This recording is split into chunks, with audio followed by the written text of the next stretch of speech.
This is 5 on 20 News with Rich Aguirre and Zaira. Livier. We are coming to you live from our studio in downtown Tucson. It's Tuesday, August 15th.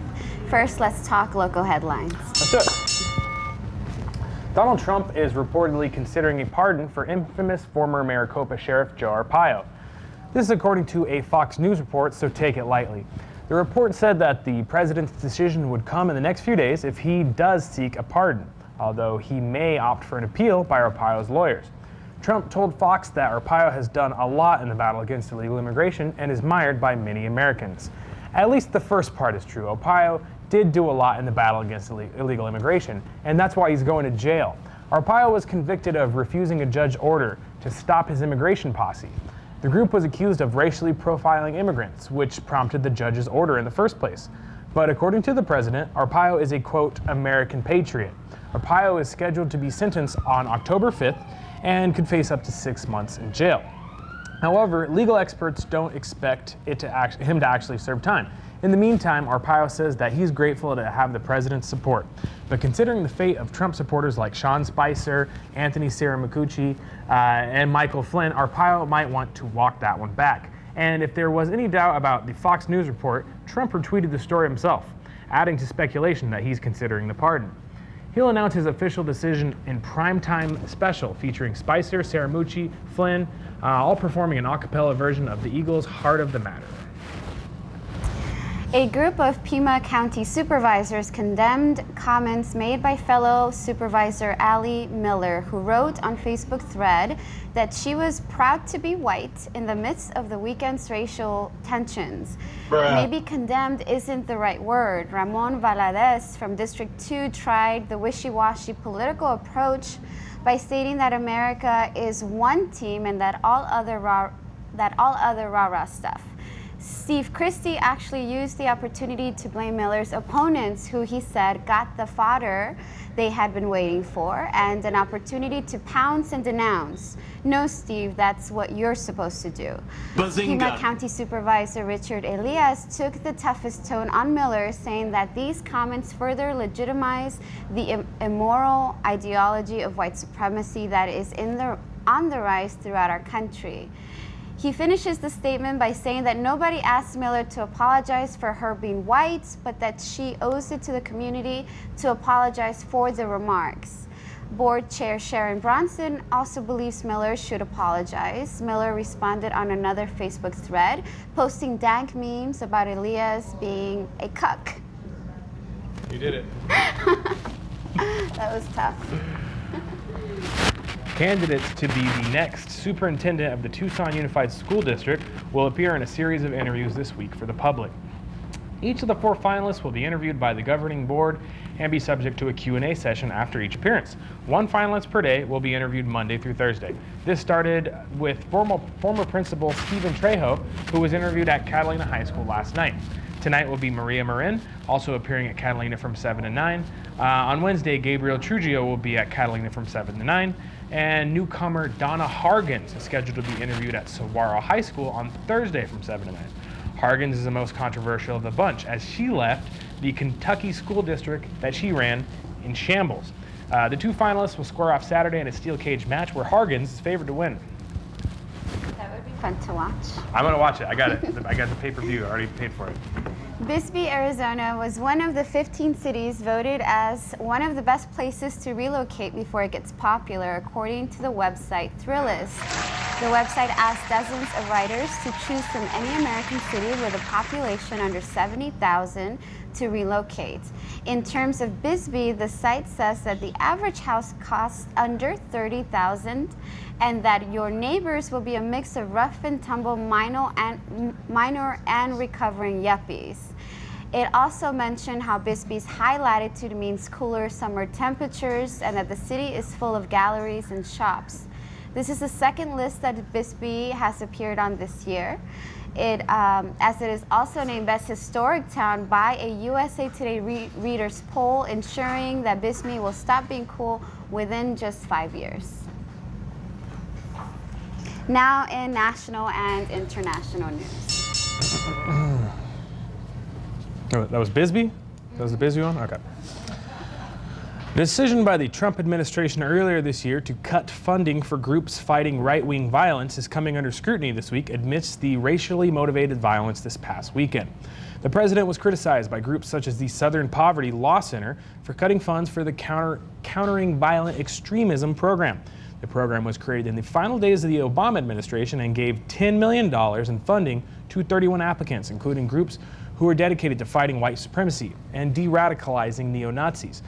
The grants were frozen early in the Trump administration while it reconsidered the applications and re-examined the goals of the program. Reuters reported that the administration wanted to focus more on Islamic extremism than on white supremacy groups. When the administration released the revisited list of grant recipients, it looked a bit different.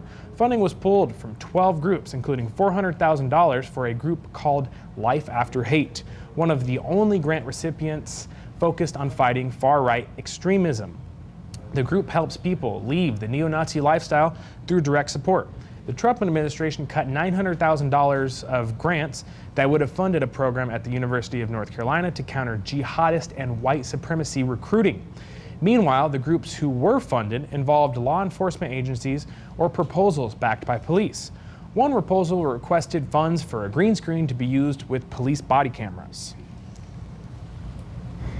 The Trump administration took the first steps to roll back auto fuel standards for cars and trucks in the U.S. The EPA and the Transportation Department opened the public comment period on the rewriting of standards for greenhouse gas emissions for cars and light trucks, model years 2022 to 2025. The 45-day period allows the public to comment about the regulations before proposed changes. Corporate average fuel economy rules were put into place after the OPEC oil crisis in the 1970s. The Obama administration toughened these rules and called for an increased reliance on electric vehicles. Some car companies have complained that low gas prices have made it tough on the industry, especially for companies dependent upon large vehicles, and also dependent on the companies where their CEO takes home 300 times more than the average worker. So earlier this year, the EPA under gas guzzler Scott Pruitt said they would reconsider a decision late in the Obama administration to make the rule permanent. Unsurprisingly, the auto industry has cheered the decision, as groups like Auto Alliance cheering on Pruitt like a Star Wars fanboy.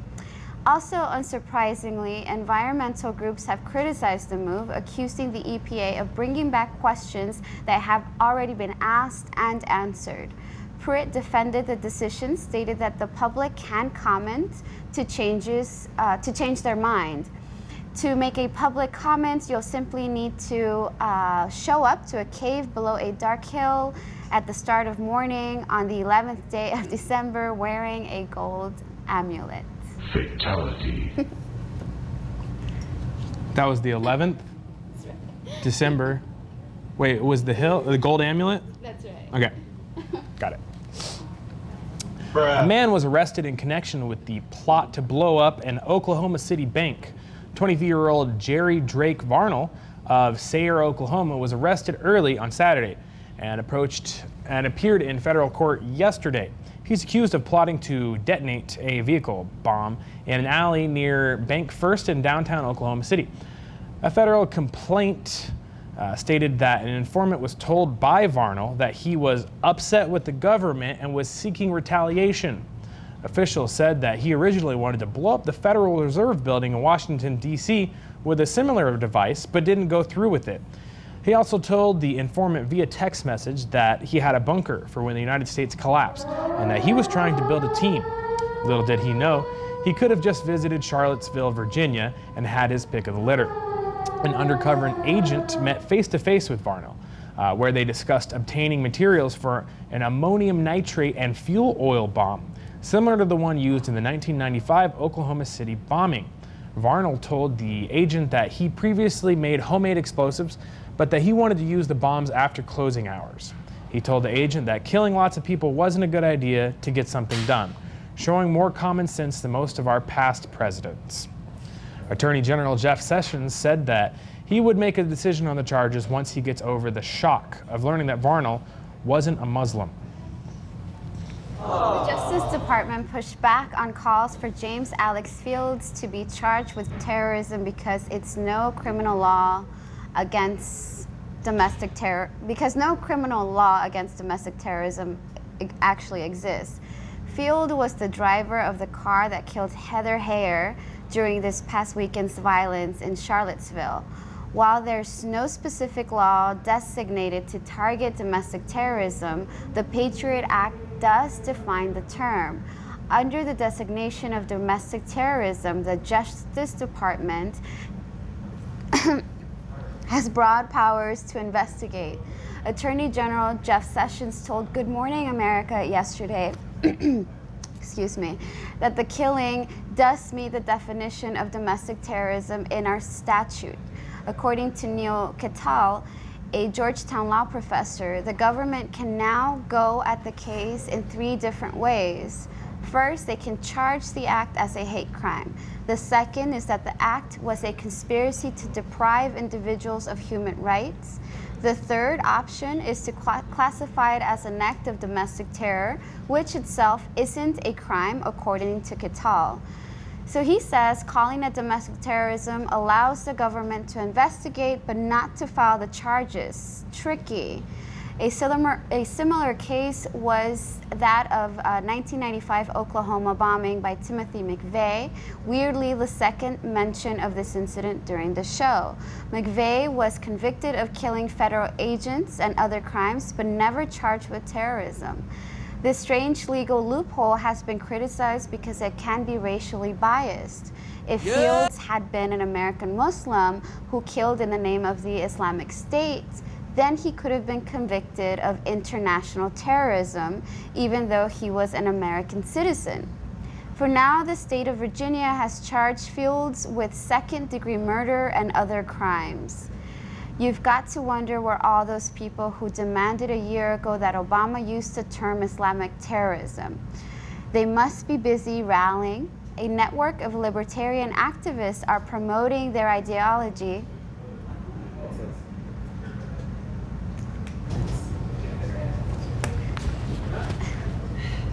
A network of libertarian activism are promoting their ideology to battle socialist movements across Central and South America using various think tanks, according to a report by The Intercept. The report centers on Alejandro Chaffin, who's run the Atlas Network since 1991. The group has helped prop up ministers in the new conservative government in Argentina, senators in Bolivia, and leaders of the Free Brazil movement to help topple the former president Dilma Rousseff. Under the downfall of Rousseff, Chaffin's group has grown in popularity in the region. The ideological shift follows a series of high-profile political scandals and coups, such as Honduran President Manuel Zelaya being let out of house in pajamas in a military coup. There was also Argentina's Nestor Kirchner, who was indicted for corruption. Now here's where things get interesting. Chaffin's group has been backed by the conservative billionaire superstar Koch brothers. With that Koch money, Atlas has grown to have loose partnerships with over 450 think tanks around the world. Atlas says it dealt out over $5 million to its partners last year. Over the 10 years of its existence, the Atlas Network and its affiliated charitable organizations have given grants to conservative and free market think tanks all over Latin America. This includes the Libertarian Network that supported the Free Brazil movement and the Libertarian push in Argentina. The founder of the Honduran Fundación Elutera, the group most responsible for turning public opinion against Zelaya, also received funding from Atlas, as well as training from the group. Now, Atlas is focusing its steely gaze on Venezuela, where it backs think tanks supporting the anti-government movement in the country. Atlas is also putting its Koch money this time behind Sebastian Pineda, a right-of-center candidate leading the polls for this year's presidential election in Chile. U.S. officials look forward to a return to the simpler times of the Reagan administration, where coups in Central and South America were a weekly primetime event, and Steve Gutenberg was a star. That was a very long article. That was the I got longest through it. article You It did was good. great, yeah. You did good. Well, that's it. This was 5 on 20 Views. My name is Rich Aguirre. And I'm Zaira Livier. Don't forget to like us on Facebook and share our videos. Subscribe to our YouTube channel. That's where you'll find all of the latest Creative Tucson content. And Feel free to bother us at info@creativetucson.org as well. Thank you for watching, and stay creative, Tucson.